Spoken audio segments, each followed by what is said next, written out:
Welcome to History for the Ages, where we bring to life people, places, and adventures from the past.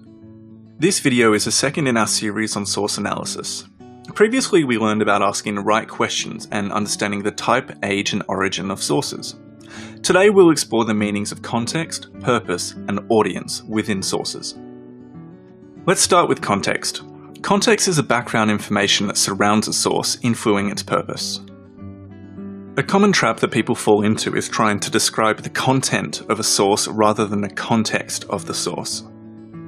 Here's an example. This is a cartoon from The Bulletin, a magazine published in Australia in the 1950s. The content of the source shows an aggressive and brute-like figure emerging from the jungle, with a hammer and sickle upon his shield indicating the communist ideology. However, the context of the source is different.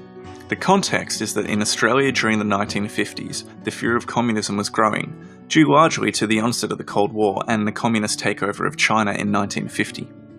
As a result, the fear of communism spreading was growing, particularly through events such as the Malayan Emergency and the Korean War.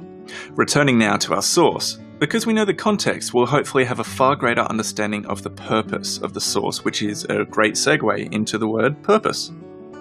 Another way of knowing the purpose of a source is to ask, what is the source trying to do? Every source is created for a purpose.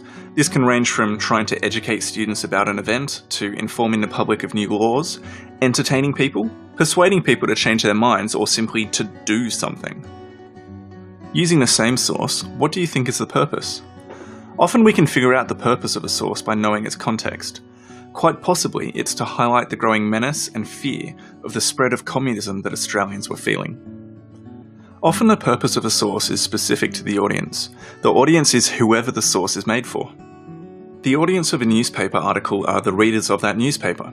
The audience for a statue would be whoever lives in the area or travels by. Consider if the audience is being educated, informed, or persuaded. Think about any history textbooks you've ever had at school. These are sources, and their purpose is to educate their audience being school students learning history. It's all linked together. So who cares? Understanding the context, purpose, and audience of sources is so important, even in our personal lives. Look at the advertisements, news stories, and articles that surround any political event in your country. Understanding who the various political parties are and what they stand for is the context, and they want you to vote for them, the purpose. If you are able to vote, you are therefore the audience. The context of a source informs the purpose, which is specific to the audience. Consider advertising and what the marketing team behind the ad are trying to achieve. Usually, they're trying to get their target audience to purchase a product that they're advertising. The exact same concepts apply to exploring and unpacking historical sources.